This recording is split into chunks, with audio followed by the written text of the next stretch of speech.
President Trump in Brussels for a NATO summit. Jeff Zeleny reports Trump called out U.S. allies for not spending enough on their militaries and accused Germany of being, quote, a captive of Russia.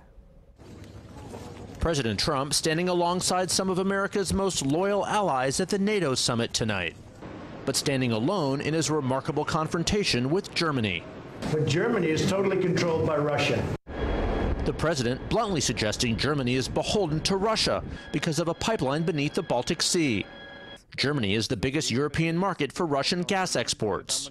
Germany, as far as I'm concerned, is captive to Russia because it's getting so much of its energy from Russia. It's the latest example of how the Trump doctrine includes driving a wedge in the world order by upending Democratic-led institutions in place since after World War II.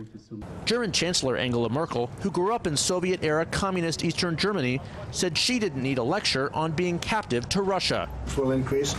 Though coming together later for a face-to-face meeting, their tensions were clear after a day of projection, deflection, or misdirection, considering it's Trump's warm embrace of Russian President Vladimir Putin that worries allies. The president also scolding NATO leaders for failing to meet their commitment to spend 2% of their GDP on defense. Only 5 of 29 nations hit that goal. Many countries owe us a tremendous amount of money from many years back, where they're delinquent. Trump calling on NATO members to double their military spending to 4%. And by the end of the day, even asking on Twitter, what good is NATO?